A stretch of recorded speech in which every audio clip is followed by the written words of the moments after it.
안녕하십니까. 맥체인 성경 읽기 사무엘상 13장, 로마서 11장, 예레미야 50장, 시편 28편, 29편. 첫 번째, 사무엘상 13장, 기다리지 못한 왕, 무너진 왕권. 본문에 도움이 되는 배경과 맥락을 소개합니다. 사울은 이스라엘의 초대 왕으로 기름 부음을 받았지만 그의 불순종은 왕권의 단명을 불러왔습니다. 길갈은 사무엘이 정한 만남의 장소이며 번제는 오직 제사장만 드릴 수 있는 거룩한 예식입니다. 블레셋의 군사적 위협 앞에서 사울은 사람들의 불안한 시선에 휘둘려 하나님의 명령을 어기고 제사를 드렸고, 사무엘은 이를 두고 왕이 망령되이 행하였도다 라며 책망합니다. 2장은 인간 왕의 실패와 하나님의 주권, 그리고 다윗 왕조를 예비하는 영적 전환점을 보여줍니다. 본문의 중요 구절을 소개합니다. 사무엘상 13장 13절, 사무엘이 사울에게 이르되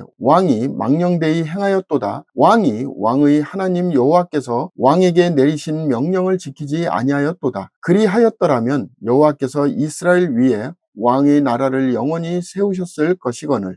본문을 적용하는 데 도움이 되는 가이드라인입니다. 오늘날 우리는 위기 상황에서 하나님의 뜻을 기다리는 인내를 배워야 합니다. 조급함은 하나님의 계획을 훼손하며 감정과 상황에 따른 즉흥적 판단은 오히려 더 큰 어려움을 초래합니다. 하나님께서 정하신 질서와 권위를 존중하며 그분의 때를 신뢰하는 믿음이 오늘날의 영적 리더십과 순종의 본질입니다.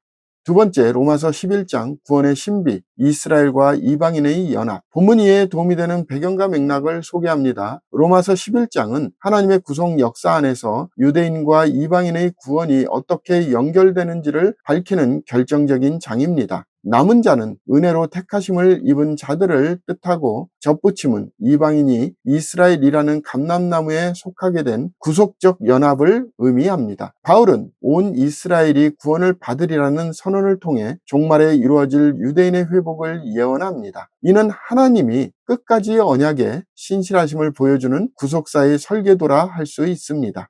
본문의 중요 구절을 소개합니다. 로마서 11장 25절 26절, 형제들아 너희가 스스로 지혜 있다 하면서 이 신비를 너희가 모르기를 내가 원하지 아니하노니, 이 신비는 이방인의 충만한 수가 들어오기까지 이스라엘의 덫은 우둔하게 된 것이라. 그리하여 온 이스라엘이 구원을 받으리라 기록된 바, 구원자가 시온에서 오사 야곱에게서 경건하지 않은 것을 돌이키시겠고. 본문을 적용하는 데 도움이 되는 가이드라인입니다. 오늘날 우리는 하나님의 구원은 누구에게나 열려 있으며 민족과 출신에 상관없이 동일한 은혜가 주어진다는 사실을 믿고 전해야 합니다. 동시에 이스라엘을 향한 하나님의 약속은 여전히 유효하며 그분의 구원 역사 속에서 모든 민족과 세대는 연결되어 있습니다. 교회는 겸손히 복음의 신비를 받아들이고 모든 이가 구원받기를 기도하며 살아야 합니다. 세 번째, 예레미야 50장, 교만한 제국의 몰락, 회복을 부르시는 하나님. 본문 이해에 도움이 되는 배경과 맥락을 소개합니다. 예레미야 50장은 바벨론 제국에 대한 심판과 유다의 회복을 동시에 선언하는 장입니다. 바벨론은 하나님께서 이스라엘을 징계하는 도구였지만 그 교만과 폭력은 하나님의 심판을 피할 수 없었습니다. 북방의 나라는 메대와 바사의 연합을 상징하며 바벨론은 결국 스스로 무너집니다. 반면 이스라엘은 울면서 그 길을 가며 그의 하나님 여호와께 구할 것이며와 같이 돌아오게 됩니다. 2장은 하나님의 공의와 자비, 회개와 회복의 신학이 강하게 교차하는 본문입니다. 본문의 중요 구절을 소개합니다. 예레미야 50장 4절 5절, 여호와의 말씀이니라. 그날 그때 이스라엘 자손이 돌아오며 유다 자손도 함께 돌아오되 그들이 울면서 그 길을 가며 그의 하나님 여호와께 구할 것이며, 그들이 그 얼굴을 시온으로 향하여 그 길을 물으며 말하기를 너희는 오라, 잊을 수 없는 영원한 언약으로 여호와와 연합하라 하리라. 본문을 적용하는 데 도움이 되는 가이드라인입니다. 오늘날 우리는 세상의 교만하고 하나님을 대적하는 시스템이 결국 무너지며 하나님 앞에 회개하는 자들은 반드시 회복된다는 약속을 믿어야 합니다. 진정한 회복은 단지 상황의 변화가 아니라 하나님을 울며 찾는 영적 전환에서 시작됩니다. 지금도 하나님은 자신의 백성이 돌아오기를 기다리고 계시며 심판은 끝이 아니라 구원의 문을 여는 도구입니다.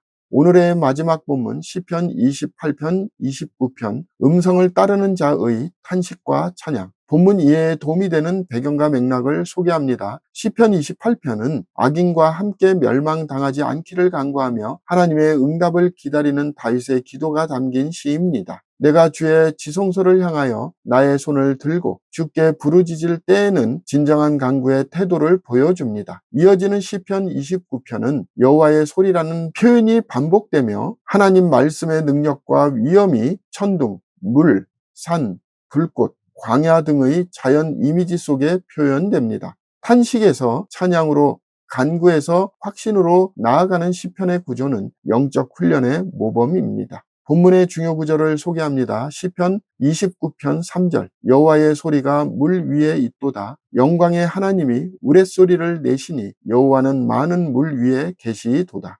본문을 적용하는 데 도움이 되는 가이드라인입니다. 오늘날 우리는 하나님께서 여전히 말씀하시고 일하신다는 확신 속에 살아야 합니다. 우리의 기도는 침묵의 벽을 두드릴 수 있으나 하나님의 음성은 우리와 같이 강력하게 임하여 우리를 흔들고 세웁니다. 삶의 상황이 어떠하든지 하나님의 말씀은 생명과 위로의 권능으로 역사합니다. 찬양과 기도 속에서 그분의 임재를 경험할 때 우리는 다시 일어날 힘을 얻게 됩니다. 감사합니다.